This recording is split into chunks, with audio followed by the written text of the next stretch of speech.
Hello, I'm Dr. Annalene Weston, dental legal consultant at Dental Protection. Welcome to RiskBites, a series of podcasts created specifically for dental practitioners in Australia. RiskBites looks at the key dental legal risks and issues affecting dental practitioners across Australia and provides helpful advice and guidance on how to steer clear of them, leaving you free to provide safe and high-quality dental care for your patients. In this edition, I'm joined by my colleague and fellow dental legal consultant, Dr. Simon Parsons, and we're talking about dental history taking and whether it's actually important at all. So hello, Simon. Hi, Annie. So let's get into it. Now, many of us already realise that seeing a patient for the first time carries with it a level of uncertainty and therefore risk. At Dental Protection, we often say never treat a stranger, and yet the reality of professional life is that we do. Whenever we see a new patient or even a regular patient of the practice who's normally treated by a colleague, that is exactly what we are doing. So Simon, you no doubt are seeing new patients every so often in your clinical practice still. Mm-hmm. So what's the first step we need to consider when seeing a patient for the first time if we're going to understand their needs and wants? I do feel the need to preface that and say that Simon has an established list. So he's been in practice at the same place for quite a long period of time, and it's quite normal for an experienced practitioner to close off their list. So when I said he occasionally sees a new patient, I am actually being literal with that. It would be very rare that a new patient can get in on your book. But it does happen. It really of course. Does happen. And for me too, which is always a bit of a surprise, actually, because I've been seeing the same patients for years. So it's a surprise when someone else sneaks in. So back to my question then, what are we going to do to understand their needs and wants? Yeah, I'm going to have to make a comment in the context that it's easy to get complacent if you're doing it all the time. For me, I actually have to think about it when I see a new patient because I am starting to build that relationship from scratch. So I know that when we see a patient for the very first time, then we need to be sure that we are going to meet or exceed their expectations. It's a real make or break opportunity. And I tend to adopt a multi-step approach to do that then, Annie. And it's somewhat unconscious, but as I see fewer and fewer new patients, it's becoming a little bit more conscious. But the unconscious part's because I have been doing it for a long time, like what you have. And this means I don't just have one step, but actually a whole lot of steps that I take, but they all link together to ensure that I've managed that first encounter the best way that I can. Excellent. So Simon, I'm going to ask you to map those steps out for us, please. How do we navigate through this interaction to try to get to know these patients quickly and make it all less of a stranger danger situation? Well, Annie, let's start with the most obvious, and that's why is the patient here? You know, sitting in your chair there today. What's their reason for attendance? If they're in pain, I'll need to get them out of pain at that very first visit, and that's assuming that's within my scope to do so. A patient could have some sort of intractable pain and they may need to get a specialist referral, but for most of my patients and most of yours, I imagine most of the people who are listening to this now, we can be comfortable getting some sort of intervention happening that's going to make that patient more comfortable. And that's not going to be normally simply a script for some antibiotics or analgesics or both. I think my new patients who, if they were pain patients, they're seeking a solution to their situation, but they're also seeking a real understanding of why they have that problem. And I'm going to do my best to provide them with both. If, on the other hand, they're in for a checkup, then I'll be aiming to provide them with exactly that, a sense that they understand where they're at and that they have a really clean mouth afterwards, and also an understanding of the best way forwards with their dental health. And that's all simple stuff when you think about it. But if you don't get it right, that patient is likely to be lost forever. A former clinical tutor of mine used to drum into me when I was a dental student that you've really got to do a thorough scaling and prophy, as that's one of the real tangible outcomes of such a visit. And when it's done well, it really impresses. And hopefully we've all had our patients say, my teeth have never felt so clean before as what they do now. Or I know it hurt a bit, but it was really worth it in the end. So thank you.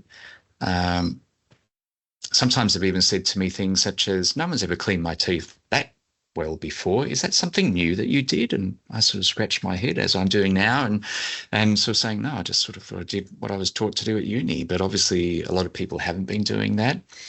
So whatever our patients do say, it's then an opportunity to really engage with them and hopefully impress them by getting those simple things right. Yeah, definitely. I saw a new patient yesterday, unusually, new to me, not new to the practice, and they had a trigeminal nerve injury. And I found it quite surprising that in all the years they'd been living with this injury, no one had ever directed them to Tara Renton's resources for patients on living with a nerve injury. And there may be nothing in there that's helpful to this patient.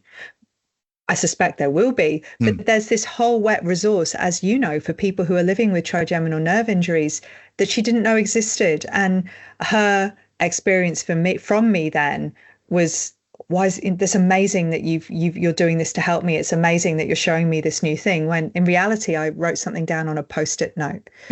So but you really impressed her at that first encounter with her, didn't you? Because you gave her something that she hadn't received before. And hopefully it will help her, because living with trigeminal nerve injuries, as we all know, is tough.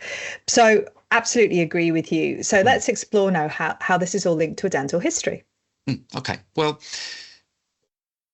that's an interesting point, because I think the feedback that I get from my patients is it tells me really what they've had done before. It gives me a lot of context around their past dental history, what their experiences have been, and that helps paint the picture of what they expect from me now and whether I'm likely to meet or exceed those expectations. So I guess I'm conscious that the patients who tell me, well, I've never had that done before, they've probably got quite low expectations.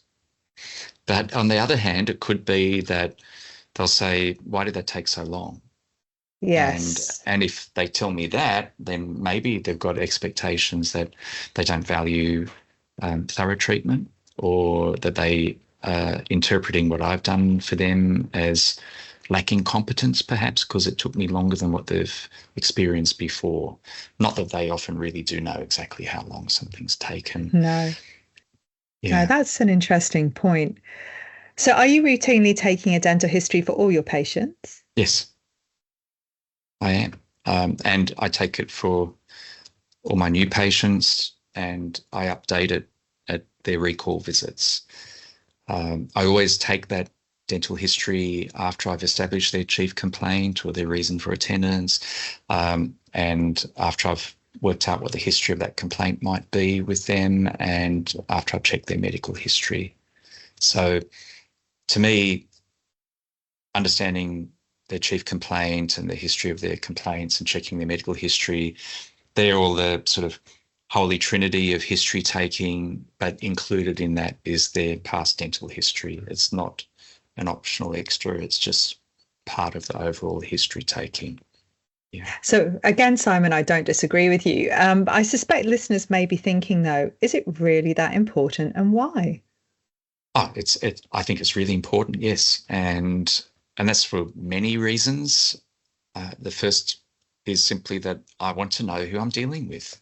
I want to know what that person's psyche is. And while I'm not qualified in any sense, psychologist or psychiatrist, and if you listen to some family members, they probably say, I don't understand people very well, sometimes at all.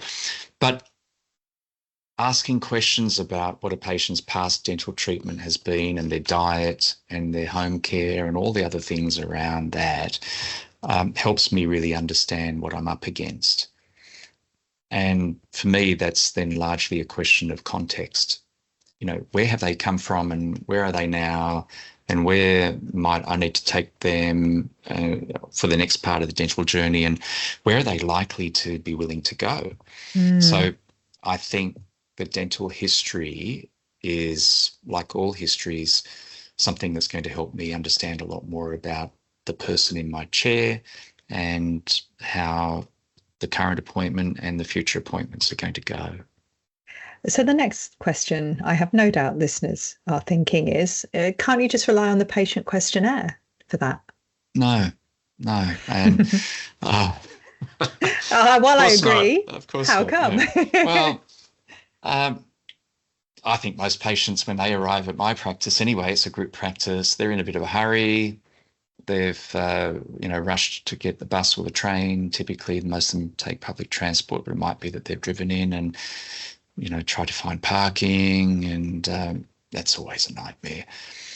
And even if they do arrive early, they've got lots of things floating around in their mind, the circulating anxieties about what's going to happen when they get to see me and what I'm going to be like and all the rest of it. So I think that they then get given this two-sided piece of paper printed in really small font, and they get told to fill it all out. And I think that most patients quickly just do a bit of a tick box exercise with that questionnaire, and they don't really think through the questions thoroughly.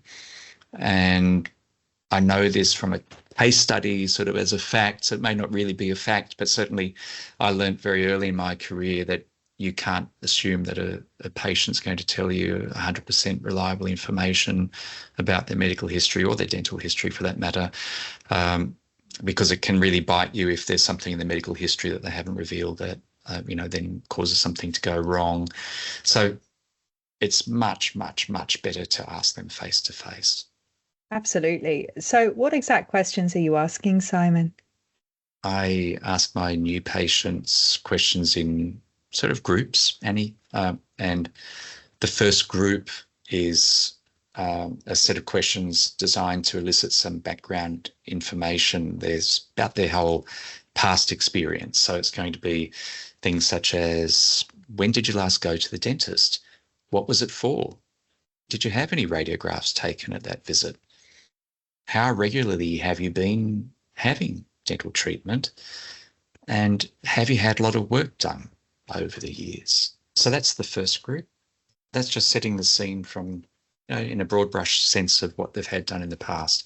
And if I sense there are any barriers to answering those questions, then I might throw in, well, have you had some past bad experiences when you've been to the dentist?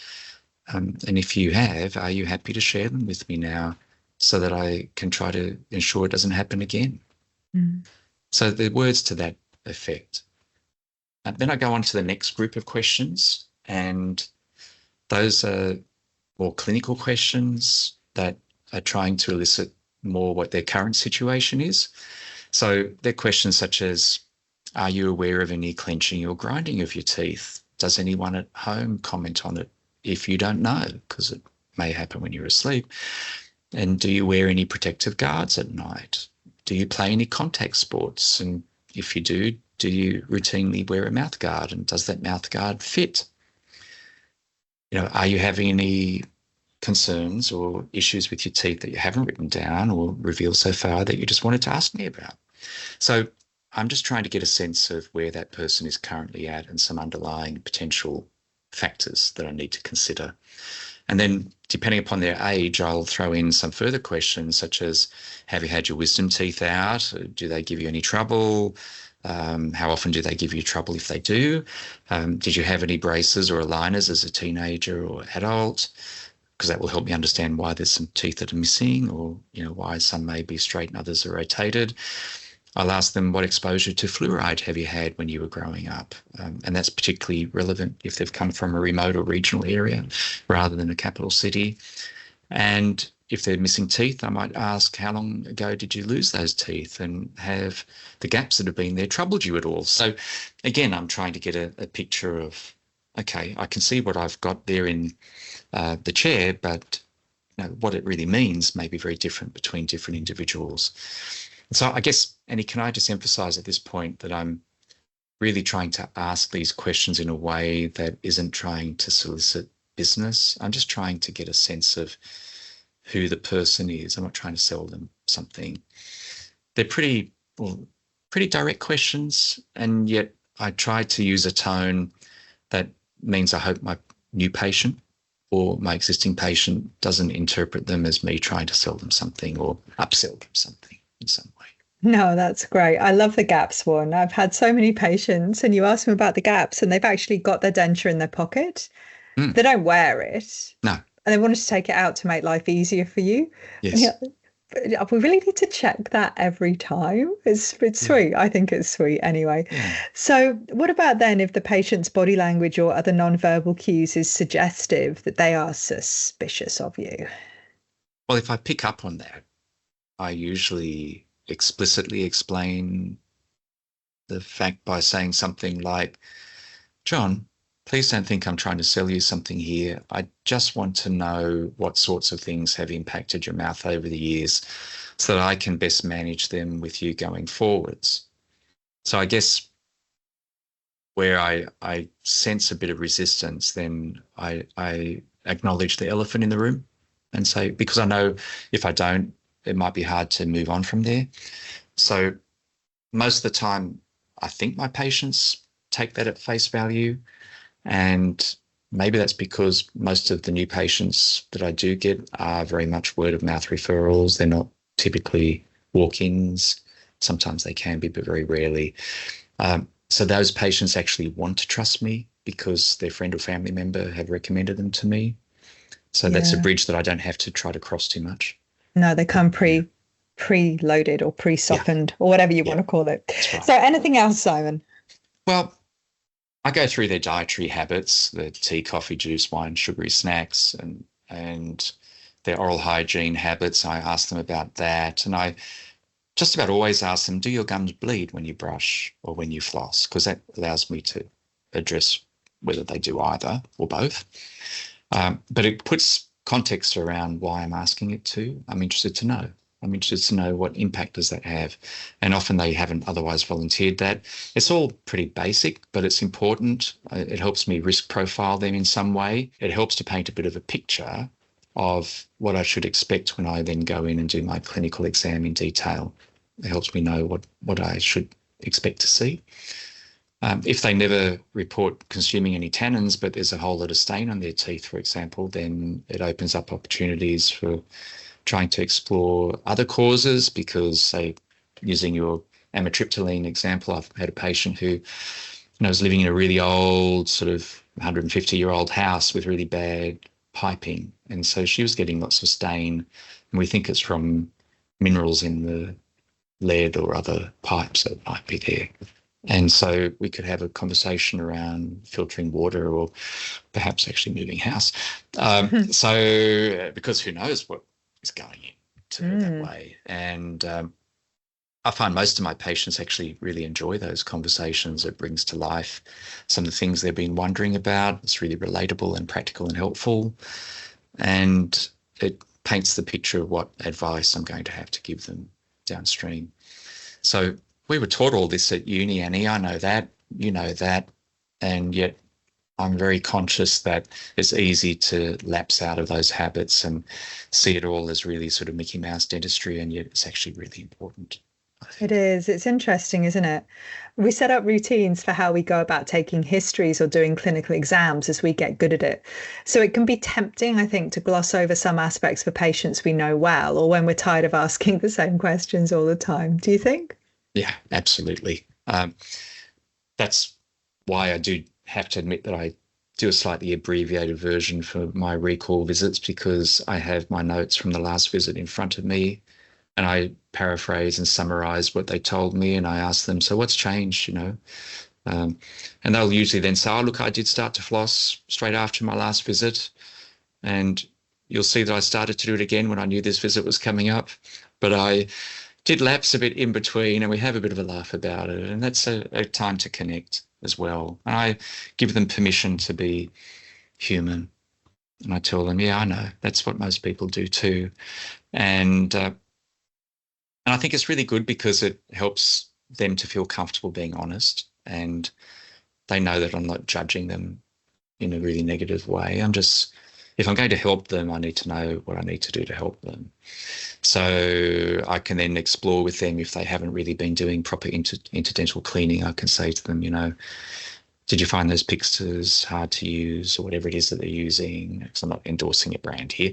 And they can say, well, yes or no. And they say, no, look, I actually found them really good, but I just was too lazy to go out and buy some more once I used up the packet you gave me. And I go, okay, well, now we know what we need to do. So that way I give them a couple to take home, and I say, well, you've got no excuse now, so I expect you to do it tonight. And that keeps them going, and it can be really quite motivational that way for them.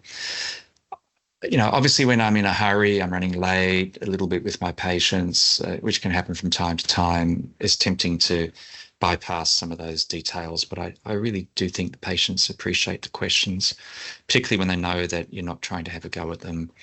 And I actually think some of my patients, interestingly, Annie, actually expect me to talk to them about it.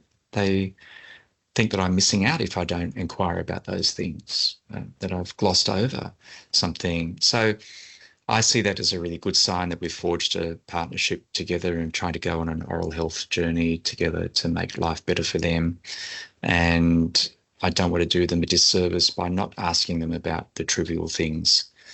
And I've found that giving them a Pixter or equivalent as a takeaway at times is really something tangible and helpful that they've found really good, and actually really builds my practice. And I think that's something that costs under $1 that's really made a difference, because it's shown that I've taken a bit more of an interest in them, a bit like giving them advice to look up what Tara Renton's written.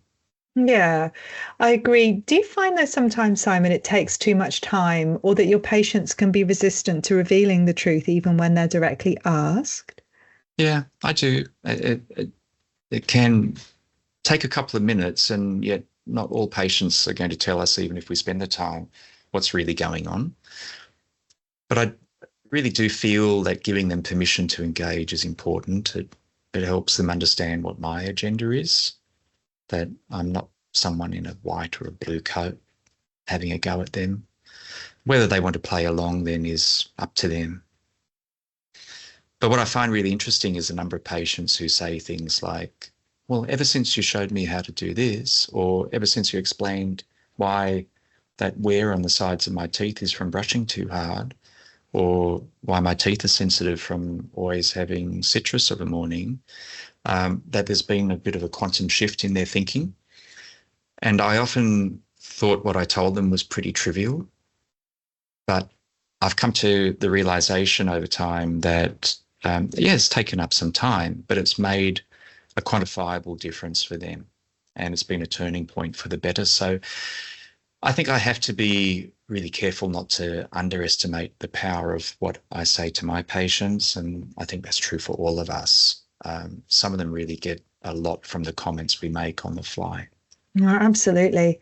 I wanted to go back to an earlier comment you made, Simon, about there being multiple steps. Have you covered off on all of them, or are there more to go?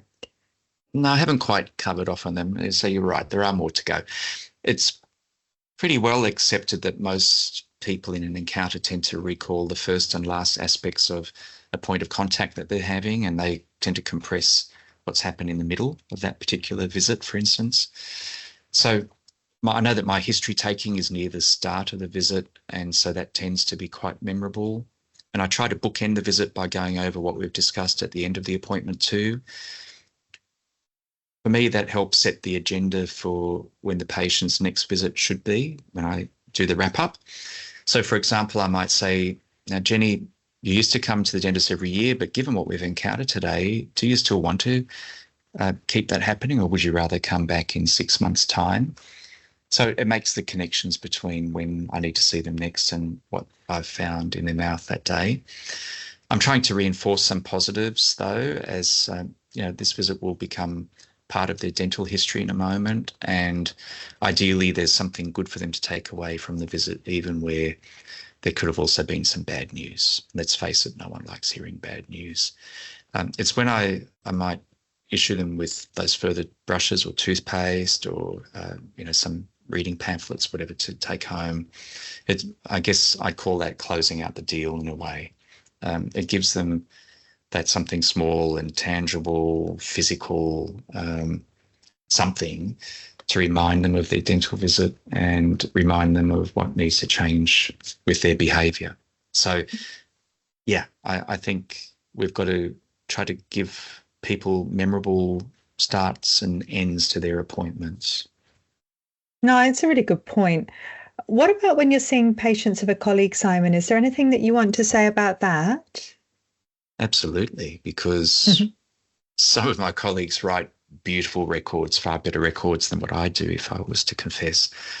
And it's really easy for me to get a sense when I read those records of who I'm about to deal with. But I have to admit that not all of them are that thorough.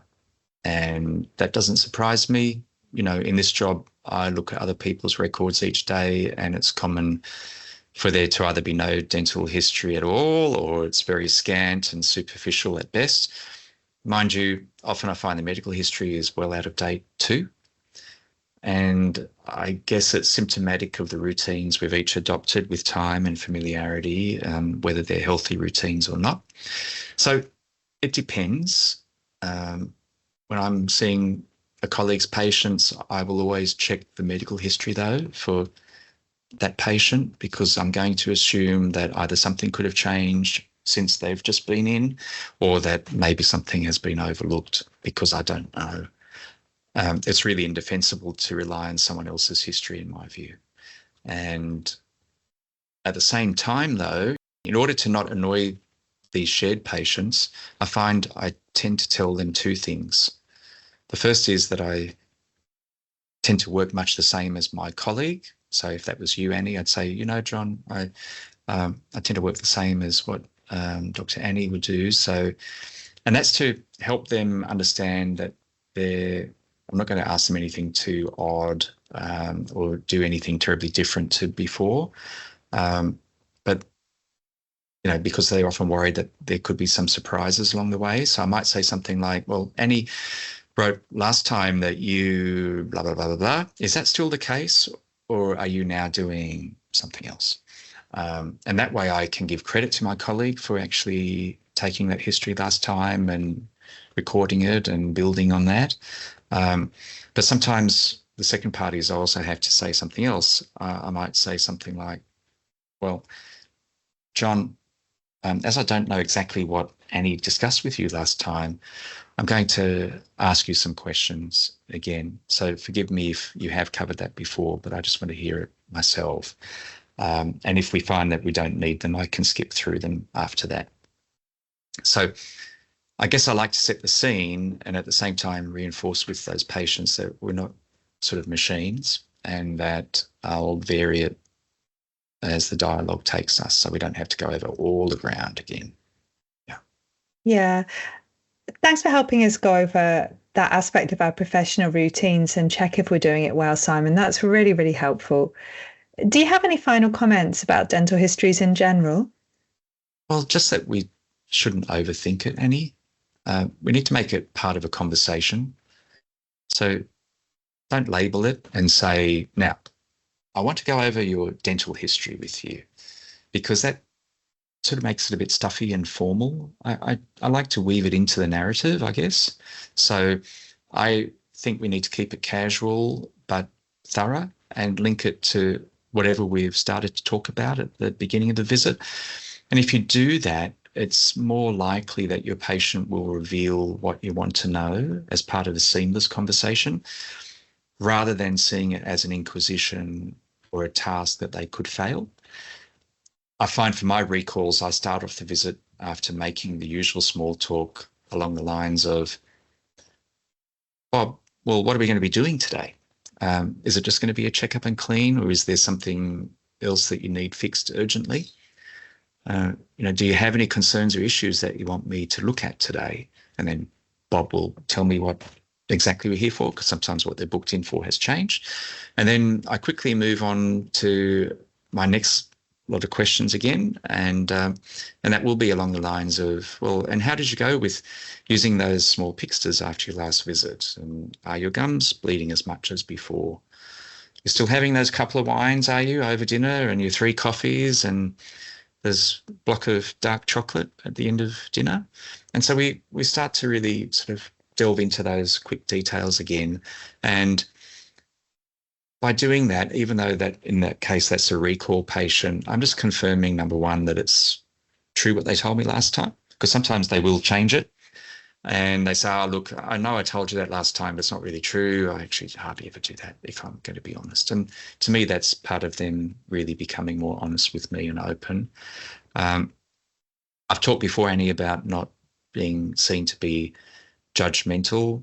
And so sometimes I'll say things like, well, you've just told me that you don't floss every night, but I guess if your gums aren't bleeding and I don't see any new decay, then you're probably getting away with it, aren't you?